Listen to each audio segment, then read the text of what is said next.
नमस्कार। फिजिक्स के lecture number 8 में आज हम पढ़ेंगे एक समान रूप से आवेशित अचालक या जिसे कहते हैं कुचालक गोले के कारण किसी बिंदु पर विद्युत क्षेत्र की तीव्रता। कल पढ़ा था हमने एक समान रूप से आवेशित गोले पर किसी बिंदु पर विद्युत क्षेत्र की तीव्रता। आज हम पढ़ेंगे अचालक और या कुचालक। अचालक या कुचालक क्या होते हैं? वे पदार्थ जिनमें विद्युत धारा का प्रभाव नहीं होता है वो क्या कहलाते हैं? कुचालक कहलाते हैं। तो आपका जो आज गोला है वो क्या है? कुचालक है। तो इसमें हम लिखेंगे, सबसे पहले लिखेंगे लेट माने माना आर त्रिज्या का कोई कुचालक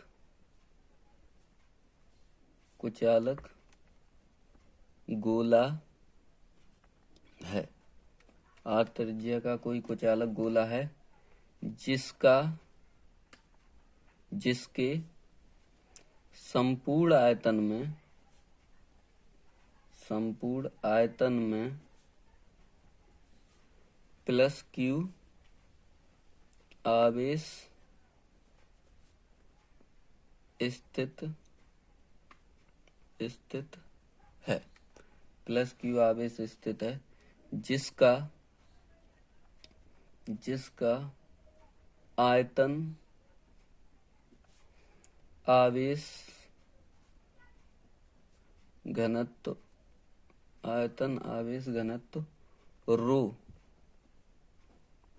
रो है। ठीक, चित्र बनाइए। ये हमने बना लिया आवेशित गोला। ये हो जाएगा इसका केंद्र O। ठीक, और ये दूरी हो जाएगी इसकी कितनी? R। और इस पर आवेश होगा वो पूरे पर क्या होगा? प्लस आवेश। इस प्रकार से पूरे में फैला हुआ होगा प्लस आवेश। ठीक है, यहाँ आवेश घनत्व रो बराबर होता है Q अपॉन V। आवेश घनत्व रो बराबर होता है Q अपॉन V। तो क्या हो जाएगा? रो बराबर Q तो Q रहेगा आवेश, प्लस Q आवेश है इसमें। ठीक है, V क्या होता है? गोले का आयतन होता है 4/3 पाई R/Q। ये हो जाएगा आपका रो। ठीक, अब देखिए,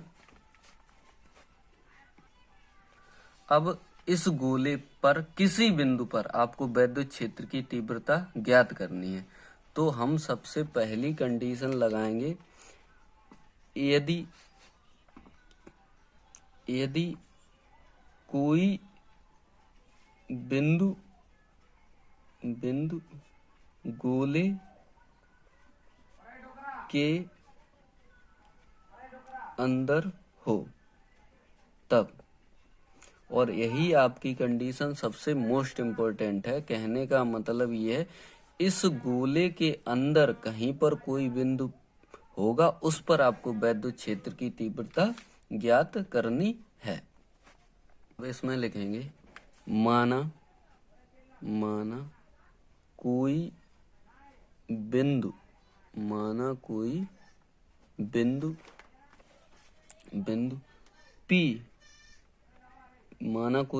P गोले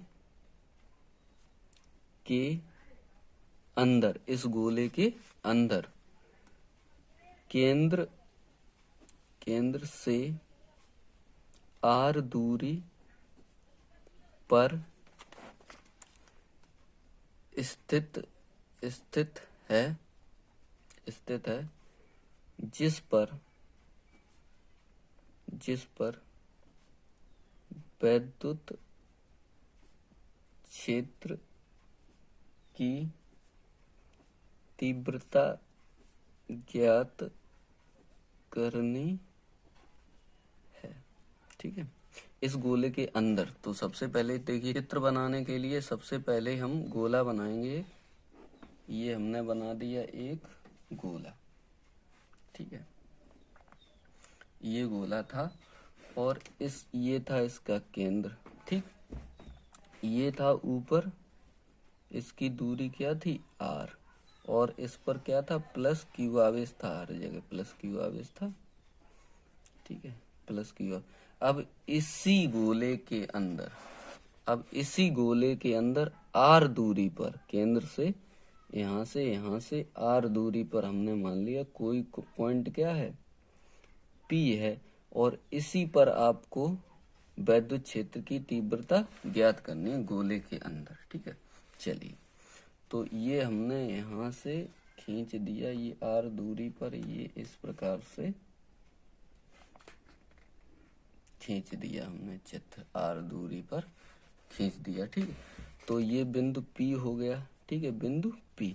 अब देखिए इस ये था Q आवेश, इसके बाहर क्या था प्लस Q आवेश, तो अंदर क्या हो जाएगा Q डैश आवेश। यहाँ अंदर वाले गोले का आवेश कितना हो जाएगा Q डैश आवेश, और ये बिंदु P था, तो ये इसका हो गया एरिया वेक्टर ds, और ये इसका क्षेत्र, और ये हो गया E हो गया वैद्युत क्षेत्र।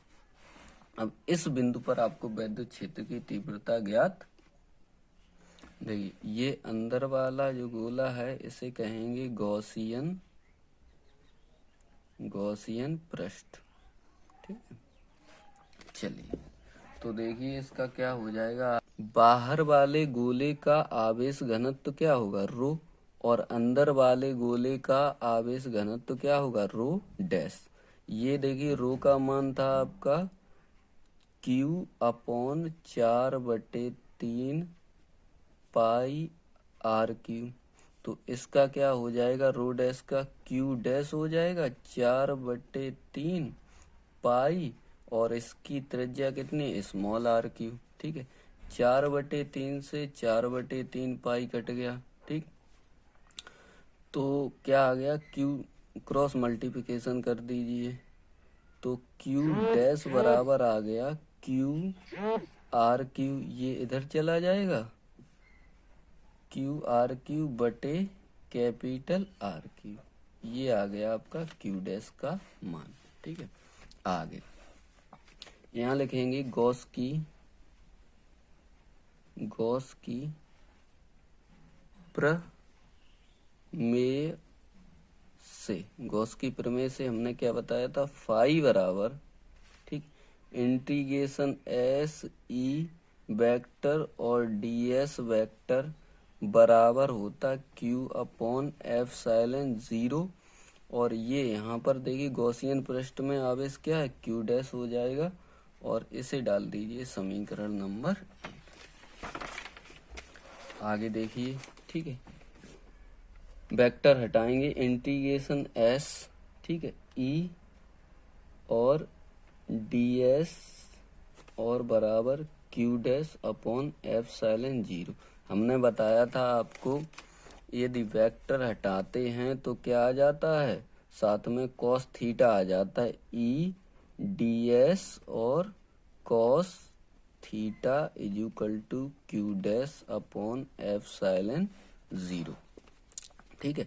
अब देखिए यहाँ से क्या है बट, यहाँ लिखेंगे बट क्या है वैद्युत क्षेत्र E पैरेलल होगा ds के, या वैद्युत क्षेत्र E एरिया वेक्टर के कैसा होता है समांतर, तो थीटा इज इक्वल टू क्या लगता है 0, तो लगा दीजिए इंटीग्रेशन s e ds और cos 0 बराबर Q डैश अपॉन ε0, ठीक है।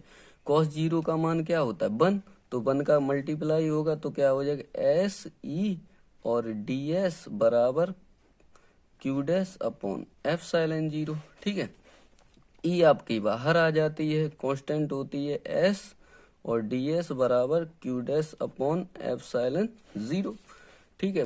ds का हमने इंटीग्रेशन s और ds का मान बताया था, गोले के लिए होता है 4πr², गोले के लिए होता है 4πr², लगा दीजिए e इंटू इसी में लगा दीजिए e इंटू 4πr² बराबर Q डैश अपॉन ε0, ठीक है।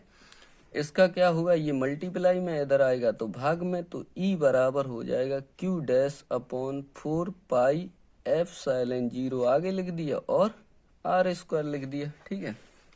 यहाँ से देखिए ई बराबर क्या, हम इसे ऐसा नहीं लिख सकते, 1/4 pi epsilon 0 Q dash upon R square. ठीक है, अब क्या करें, ई बराबर क्यू डैश का पीछे से मान रख दीजिए, ई बराबर 1/4 पाई एप्सिलॉन 0, और देखिए क्यू डैश है, ये क्यू डैश का मान आपको इधर से मिलेगा, क्यू डैश की जगह आप लिख सकते हैं Q R Q upon are.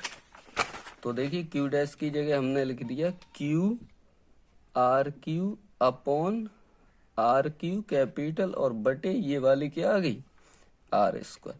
देखिए ये 3 थी तो 2 थी, और ये 3 तो 2 कट गई, यहाँ पर क्या बची 1, तो बचा क्या, ई बराबर 1/4 पाई एप्सिलॉन 0 क्यू, और एक आर बची थी, और कैपिटल आर क्यू। ठीक, और यही आपका क्या आ गया,